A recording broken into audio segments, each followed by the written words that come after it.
Assalomu alaykum ahli gruppa, yaxshimisizlar? Hammalaring sog' salomat, dehqonchiliklar bilan charchamang azizlar. Bugun Xudo xolasa 11-aprel 2026-yil Kleri hamda Alba maydonlarimizda birinchi terim bunelarimizni terdik azizlar. Mana hosildorliklari. Xudo xolasa bular Klerilar ertaga ham tayyor bo'ladi. Xudo xolasa. Şimdi mana biz tergan hosilimiz 1,5 kilolik. Biz lagancha deydimi, to'g'racha deydimi, shu 1,5 kilolikka terdik. Bu ko'pga qildik. Birinchi sort bu.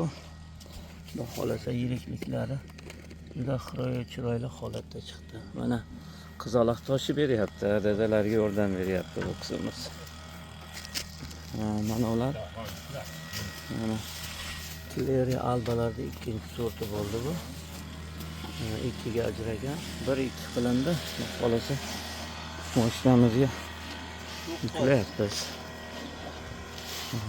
Mana azizlar, dehqonchiliklarga hammalaringga ham dehqonchiliklarga Alloh barakot bersin. Bizi haqqimizga ham duo qilinglar azizlar. Dehqonchiliklarga baraka deganlarga oldindan rahmat. Xudo taolo ularga ziyoda qilib bersin.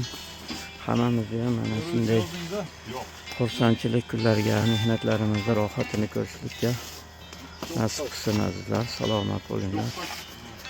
Xudo xolasa azizlar, mana bizda hozir asosan terim bo'layotgan Charlie, Kleri, Alba Aziya pishadi yana 1-2 kunda.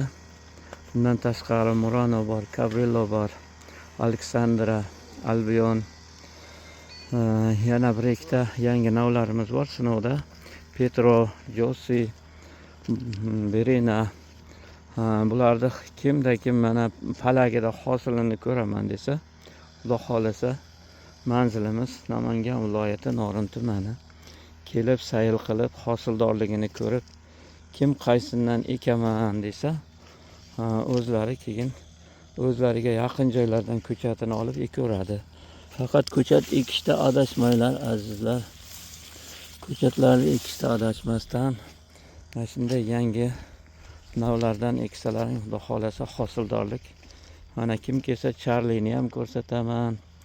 O'sha mashhur bo'lib turgan Chorni Prins qulfinelarni ham ko'rsataman hosildorligini.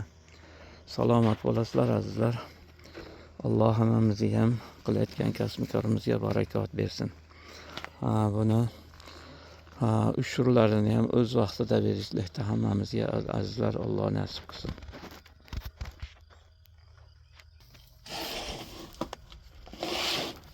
Hozir bitta etajiga nechtadan sig'yapti? 120 tagacha. 4 etaj bo'lyapti hozir. 5-inchisi yo'q-ku? 5 etaj qilamiz o'sha sig'ma bo'lyapti hozir. Alloh barakot bersin. 5 etaj qilamiz.